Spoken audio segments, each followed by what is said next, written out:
Në këtë video do të flasim pak për hepatitin viral.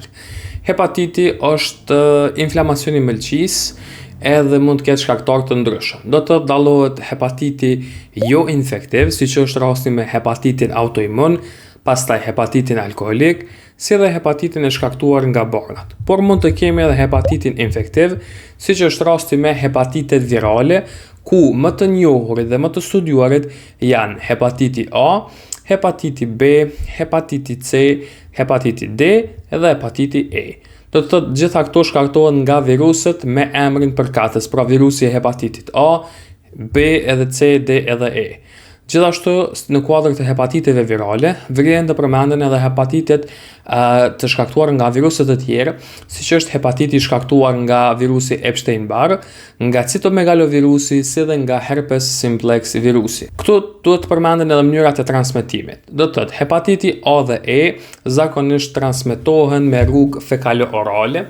Sa e përket hepatitit B, zakonisht transmetimi është me rrugë parenterale dhe seksuale, por mund të bëhet edhe transmetimi apo transmisioni perinatal, do të thotë nga nëna tek foshnja.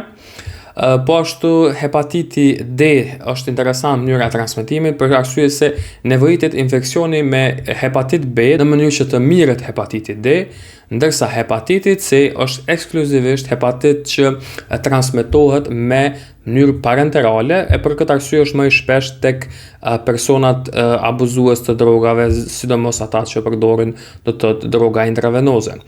Sa e përket klinikës së hepatitit, vlen të përmendet ecuria, do thotë kemi hepatit akut që zgjat më pak se 6 muaj dhe hepatit kronik kur është përmbi 6 muaj. Në kuadër të hepatitit akut, manifestimet mund të variojnë, mund të jetë asimptomatik e deri në hepatit jetë kërcënues fulminant. Simptomat e hepatitit akut janë ikterusi që më së miri vret në sklera, pastaj ngjyra e mbyllët e urinës për shkak të do të thotë hiperbilirubinemisë së konjuguar. Tutje mund të kemi hepatomegali, do të thotë zgjerim apo zmadhim të mëlçisë, dhimbje pikërisht në këtë region, në regionin e kuadrantit të sipërm të djathtë, nauze, vjellje e gjitha tjera do të thotë si simptoma të hepatitit akut, por mund të jetë edhe forma do të thotë komplikimi, me që rast kemi hepatit fulminant, i cili zakonisht haset tek hepatiti B, E-ja edhe D-ja. Si komplikime të hepatitit fulminant që vlen të përmenden është encefalopatia hepatike që shoqërohet me asteriksis si dhe me eritem palmare. Po ashtu është sindroma hepatorenale si dhe problemet me gjakderi, domethënë që hasen tek hepatiti fulminant.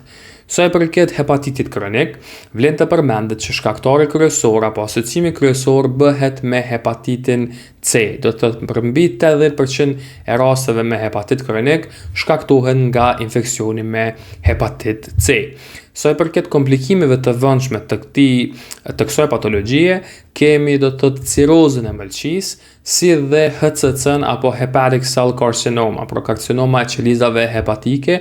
Këto dyja janë komplikimet e vëndshme që hasen më së shpeshti tek hepatiti kronik e sidomos pra nga hepatiti C. Kur jemi tek diagnostika e hepatitit viral, testimet serologjike janë testimet më të rëndësishme. Do të thotë prezenca e antitrupave dhe antigjeneve është testimi kryesor për diagnostikimin e hepatiteve virale, siç është për shembull rasti tek hepatiti B, ku kemi prezencë të HBsAg-s për antigjenit edhe IgM anti-HBc-s si antitrupa.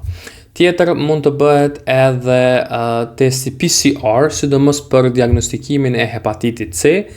Po ashtu mund të bëhen matjet e niveleve të transaminazave, të cilat do thotë megjithëse nuk janë diagnostike, mund të ndihmojnë në vendosjen e diagnozës.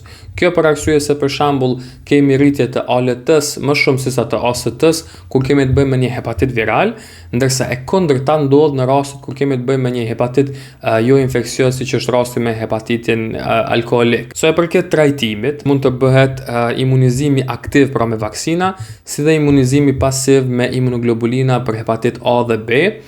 Po ashtu, vaksinimi rutinor për hepatit B bëhet tek foshnjët si dhe tek punëtorët shëndetësor. Sa i përket trajtimit të hepatitit A edhe E, zakonisht kemi të bëjmë vetëm me një trajtim suportiv, ndërsa trajtimi i hepatitit B kronik bëhet me alfa interferone si dhe me lamivudin si alternativë. Po ashtu trajtimi i hepatitit C kronik mund të bëhet me alfa interferone si dhe me ribavirin si antiviral. Mirë po kohëve të fundit janë zhvilluar disa agent të rinje që janë mjaft efektiv, siç është rasti me dasabuvirin, që është një agent mjaft efektiv në trajtimin e hepatitit C kronik, por megjithatë me një kosto mjaft të lartë.